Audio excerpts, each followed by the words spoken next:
Merci. Madame Maquet. Merci, Monsieur le Président. Madame la Ministre, suite au tragique événement de l'attaque du lycée Gambetta d'Arras et de la déclaration de l'état d'urgence attentat, un certain nombre de dispositions ont été prises par le gouvernement pour garantir la sécurité dans les écoles. L'État compte notamment assurer 50% des financements en matière d'équipement, alors que beaucoup d'établissements scolaires font état d'importants manques, tels que l'absence de portique ou d'alarme anti-intrusion fonctionnelle.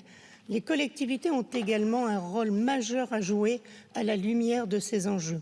Toutefois, la multiplicité des acteurs impliqués dans la gestion des établissements scolaires, régions, départements, communes, et la latitude qui leur est laissée quant à la prise de décision en la matière peuvent faire craindre un manque de coordination à l'échelle nationale. Dans ces conditions, comment l'État envisage-t-il d'accompagner les différentes collectivités, en particulier celles confrontées à des contraintes budgétaires, pour éviter les disparités et assurer une réponse rapide et efficace aux besoins de sécurité des établissements ?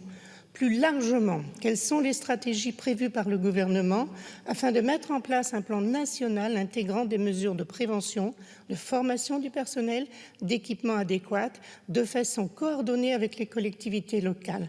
De quelle manière est-il prévu de superviser la mise en place de ces mesures de sécurité? Merci. Merci Madame la députée. Madame la Ministre.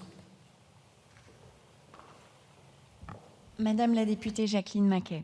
Aucun élève, aucun membre de la communauté éducative ne doit se sentir en insécurité dans nos établissements scolaires.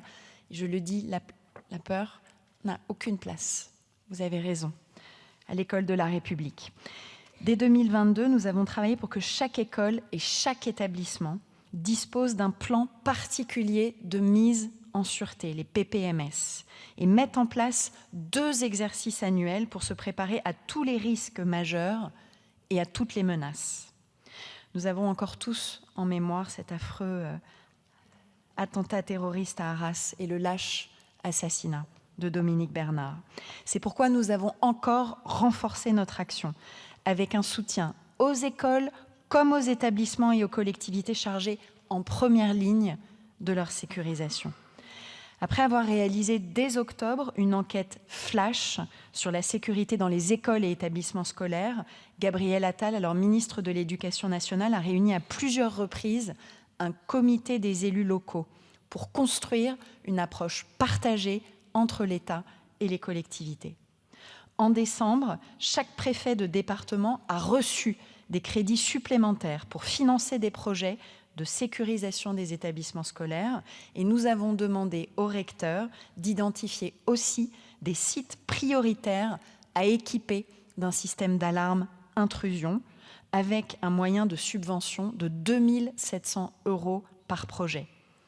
Au 31 décembre 2023, nous avons recensé 553 de ces projets, dont 113 ont déjà été financés pour 23 de nos départements.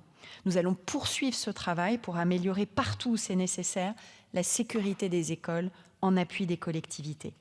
S'agissant du pilotage et de la coordination de nos actions pour continuer à former les différents acteurs, soyez assurés, Madame la députée, de la totale mobilisation de mon ministère et notamment de la DGESCO, la Direction générale de l'enseignement scolaire, mais aussi du Haut Service de défense et de sécurité, qui sont en lien direct avec les autorités académiques et les chefs d'établissement.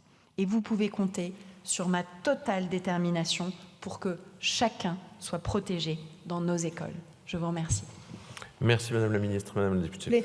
Merci. Madame la Ministre, au-delà de la sécurité indispensable, comme vous venez de l'évoquer, c'est aussi tenir compte de l'inquiétude des enfants, des parents et des enseignants. Merci.